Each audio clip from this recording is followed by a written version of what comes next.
Welcome to The Explainer. So today we're digging into something pretty wild, a theory from our source materials that claims the weather isn't just a force of nature, it's a weapon. This quote really sets the stage for the core argument from our sources, right? The claim is that powerful groups aren't just predicting the weather, they're actually in the middle of a secret war, using the atmosphere itself for strategic ends. Okay, so Section 1, seeding the atmosphere. This is all about the theory of augmenting the ionosphere. So how does this whole thing supposedly start? Well, the theory begins way up in the highest layers of our atmosphere, with the claim that the sky is being systematically seeded. So let's break this down. According to our source material, this all starts high above us in the ionosphere, that layer of our atmosphere that's just buzzing with charged particles.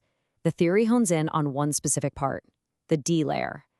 Back in the 1940s, before the jet age really took off, the sources say this layer was super weak, almost non-existent. But today, they claim it's been artificially beefed up with tiny metallic nanoparticles spread by all kinds of aircraft. Now, you might be asking, why these specific metals? Well, the sources lay out a very particular scientific reason for this. They argue it's not random at all.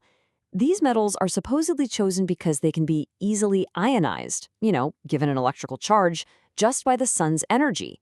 And what that does, in theory, is turn a whole layer of our upper atmosphere into one giant conductor. And that is the crucial first step for everything that supposedly comes next. And here they are. These are the main elements the sources claim are being used in these so-called seeding programs: aluminum, barium, strontium, and so on. The argument is that traces of these specific metals keep popping up in environmental tests, and they say that's the smoking gun linking them directly to these alleged operations. All right, moving on to Section 2, the directed energy arsenal. We're talking about the tools of atmospheric manipulation. So, let's say the atmosphere is seeded and conductive. How would you actually control it? Well, the theory points to a powerful arsenal of what it calls directed energy tools. The star of the show here is the ionospheric heater. Now, the most famous one you probably heard of is HAARP, up in Alaska.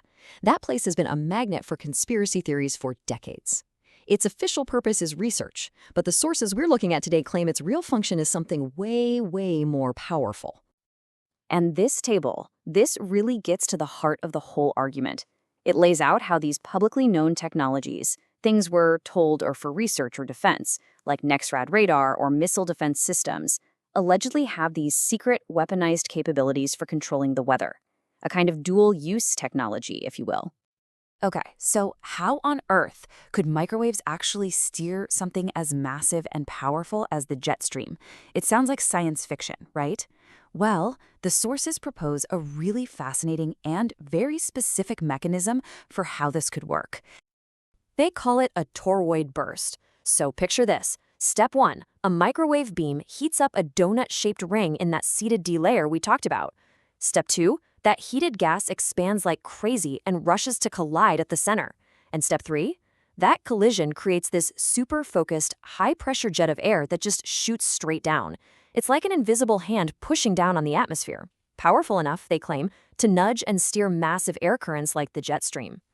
Which, of course, brings us to the biggest question of all. Why? Why would anyone do this? And that brings us to Section 3, an agenda of control, where we explore the alleged motives. So, the alleged motives really boil down to three main things. First up, money. Plain and simple financial gain. I mean, imagine if you could create a drought and then short the crop futures market. The second is strategic advantage, creating floods or hurricanes to weaken a rival nation without firing a single shot. And the third is societal control. And this is where the theory, according to the sources, gets even darker. Now, to back up these claims about high-level motives, the sources often point to this very specific piece of evidence, a U.S. patent from 2009.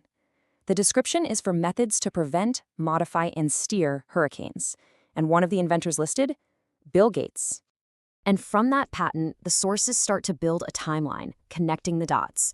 They link that 2009 patent to much more recent events.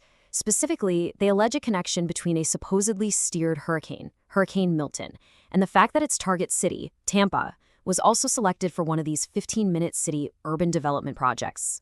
So what's the supposed connection here? Why does that matter? Well, according to the sources, these walkable 15-minute cities aren't really about convenience.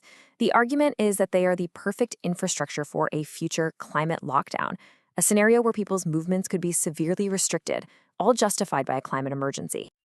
Okay, let's shift gears. Beyond the motives of control, the sources issue some really dire warnings about what all of this is supposedly doing to our planet. This is Section 4, the price of manipulation, and the alleged consequences for the biosphere.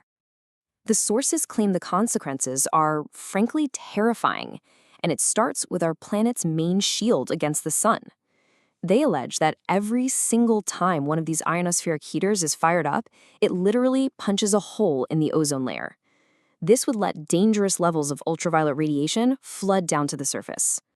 And the alleged knock-on effects are just catastrophic. We're talking about everything from those metallic nanoparticles poisoning the soil and water, to plankton dying off in the oceans, all the way to disrupting major global climate patterns.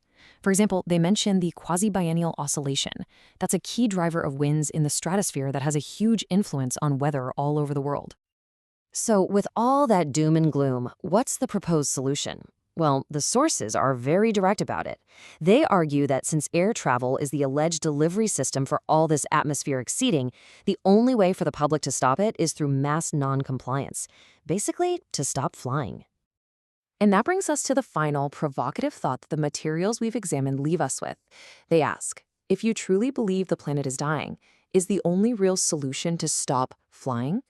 It frames the act of getting on a plane not just as a matter of travel, but as a major choice with planetary consequences, really forcing a look at where personal freedom ends and collective survival begins.